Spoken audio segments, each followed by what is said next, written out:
problem you have is there's no support for the idea that the authors of the Gospels were inspired by the Holy Spirit. None of the writers of the Gospels made such a claim. Jesus copying from Mark. It made no sense. But you believe that they were Matthew and John, yeah?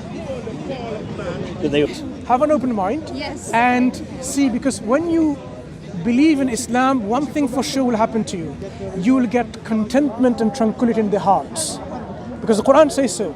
أَلَا بِذِكْرِ اللَّهِ تَطْمَئِنُّ الْقُلُوبُ. Do not the hearts find satisfaction in the remembrance of God, in the remembrance of Allah. Do you believe the authors of the Gospels were inspired by God? Authors of Matthew, Mark, Luke and John. Do you believe they were inspired by God? Yes. Yes. What do you say? Yes.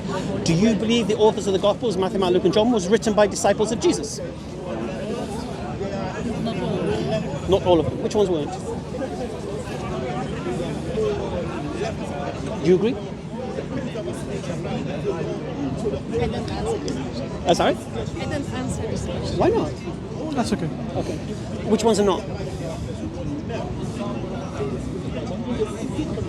think. Who? This means I just need to go and look. Mark and Luke. There was no disciples called Mark and Luke. The problem you have is Matthew copied from Mark. So if Mark's not a disciple of Jesus, why would Matthew be a disciple of Jesus copying from Mark? It made no sense. But you believe that they were Matthew and John, yeah?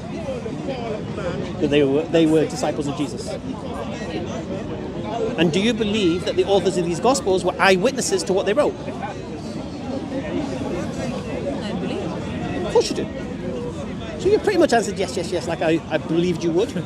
Now this is what these are your premises to support your conclusion. So if what you're saying is true, it will make total sense to believe it. What? These guys, Jesus chose to walk with him. These guys witnessed the life of Jesus, witnessed his miracles, witnessed his parables, heard the explanations to his parables, were there on the day of Pentecost filled with the Holy Spirit. Wow, yeah. And the Holy Spirit inspired them to write and corrected them if they made any mistakes. Yeah, of course I believe what it says. I agree. That would give you a justified reason to believe what the New Testament, what the Gospels say. Yeah, fair? The problem you have is there's no support for the idea that the authors of the Gospels were inspired by the Holy Spirit. None of the writers of the Gospels made such a claim. That's a claim put upon them by other people. They didn't make a claim, first thing. Second thing, according to biblical scholars, the authors of the Gospels are anonymous. You don't even know who wrote them. This is biblical scholars, yeah? You're biblical scholars, New Testament scholars. You don't know who authored Mark, who authored Matthew, who authored Luke, who authored John. You don't actually know who they were. And if you don't know who wrote something, you certainly can't say they were eyewitnesses. You don't know who they were. So the problem you have is the three premises that hold up your reliance of the New Testament are actually false premises when you actually look at them. And when you realize that, so what I'm reading here now isn't written by people who witnessed it, isn't written by people who claim to be inspired by the Holy Spirit. Why do I believe it's true? That's the question you need to ask yourself. You see, because as my friend told, there is spiritual eyes and there is flesh. If we born again have Holy Spirit and we see with the spiritual eyes, we see the deepness of that, and we need war with the Holy Spirit. And for you, it's fair enough. I'm going to make a claim to you now. No, it's not for you to. Why do you believe in the Holy Spirit? Because it's real. When have you ever seen it in action? Give me an example of the Holy Spirit doing its work. Where? All Holy Spirit. Is the Holy Spirit with the Catholics or with the Protestants? No, we know you're not Catholic. Who is the Holy Spirit with? With the Catholics or the with Protestants? Or the Orthodox? Who has the with Holy the Egyptian Spirit? Copts? Unfortunately, we need to leave. All right. No worries. We have to go as well and pray Maghrib. Oh, okay. Well, let me just leave you with that to think about, please, and promise me to do so. Can I say one Go on. Yes. If you look around and you see what is going on in the world, madness will come. And if we come back here, like let's say 10, 20 years time, it's only that power, the Holy Spirit's power, which will keep your mind stable. That's nonsense. And you can we will come back. It's and nonsense. see. Yeah, Madness is I'm going to make the claim to you because- now. Because Okay. people are in the hospitals, and now the thing which makes you feel like, oh, I know something, it can go in 2 seconds, and then you are just like. I'll say it again to you.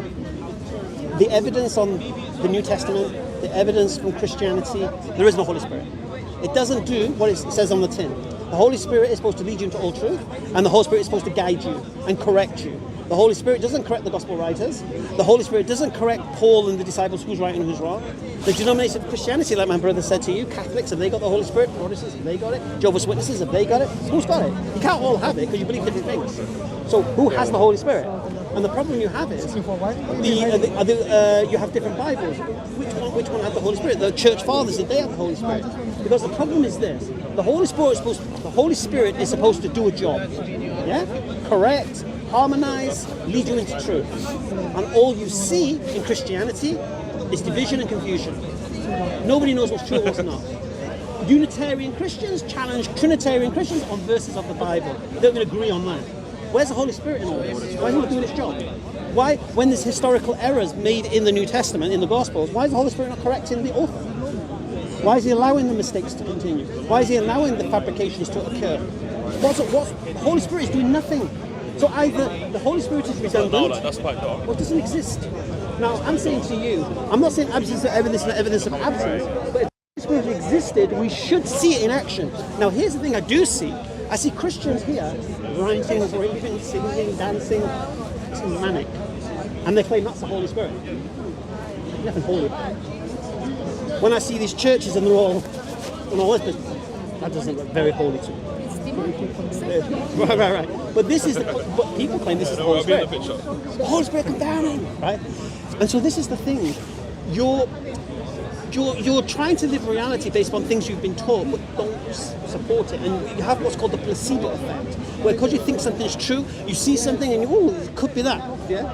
All I want you to do is listen to the claim I've made. There's one claim all you need to challenge today. Go away, wherever you're going. What that crazy guy said in the park. Is it true the authors of the Gospels were anonymous? Is it true they were not eyewitnesses to what they wrote? Is it true there was no claim of divine inspiration? And if it's true, and if it's true, and if it's true, why do I believe it?